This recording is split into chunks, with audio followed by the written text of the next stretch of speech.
बढ़ेंगे खबरों में आगे। भोपाल से खबर है, जहां स्पा सेंटर की आड़ में देह व्यापार पर पुलिस अब सख्त नजर आ रही है। बता दें कि पुलिस कमिश्नर ने वेरिफिकेशन को लेकर नया आदेश जारी किया है। स्पा सेंटर ब्यूटी पार्लर में काम करने वालों की देनी होगी जानकारी। किराएदारों और कर्मचारियों का वेरिफिकेशन जरूरी होगा। होटल, लॉन्ज और हॉस्टल में ठहरने वालों को भी अब वेरिफिकेशन करवाना होगा, यानी कि उनका भी अब वेरिफिकेशन होगा। आदेश में कहा गया है कि कई बार बाहरी तत्वों के वारदात को अंजाम देने की जानकारी सामने आती है और ऐसे में अब पुलिस प्रशासन सख्त है।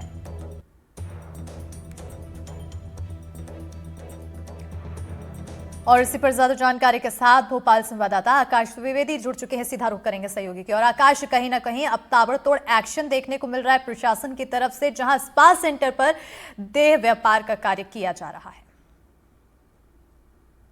देखिए, बीते दिन भोपाल पुलिस ने अलग अलग स्पा सेंटर्स पर छापामार कार्रवाई की और यहां से 68 लोगों को हिरासत में लिया गया। ये लोग अनैतिक गतिविधियों में लिप्त थे। कई तरीके की आपत्तिजनक सामग्री पाई गई।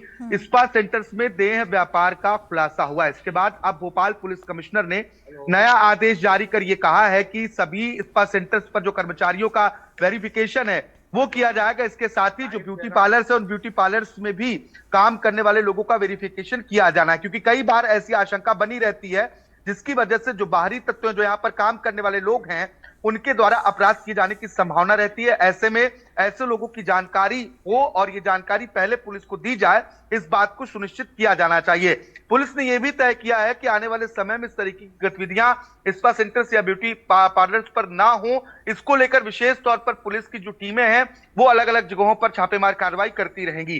दरअसल जो बीते दिन कार्रवाई हुई इसमें पुलिस के भी 2 से 3 जवानों के जो पुलिस के लोग हैं उनके संलिप्त होने की भी खबरें सामने आई थी। इसके बाद इस मसले पर भी जांच पड़ताल की जा रही है। बिल्कुल आकाश, कहीं ना कहीं पूरा खेल रचा जा रहा था, चाहे वो प्रशासनिक अधिकारी मिले हों या फिर तमाम स्पा सेंटर के लोग मिले हों। और क्योंकि अब बीते दिन जैसे कि आपने बताया कि ताबड़तोड़ कार्रवाई देखने को मिली थी, उसके बाद क्या और भी ऐसी जगह पर संदेह की स्थिति बनी हुई है जहां कार्रवाई हो सकती है?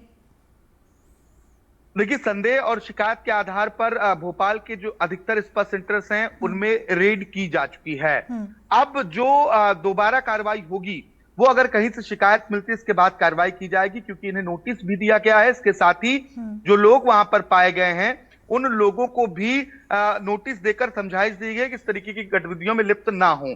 अब आने वाले समय में अगर किसी और स्पा सेंटर से इस तरह की संदेहास्पद स्थिति बनती है या शिकायत पहुंचती है तो ये मानकर चलिए कि वहां भी कार्रवाई होगी।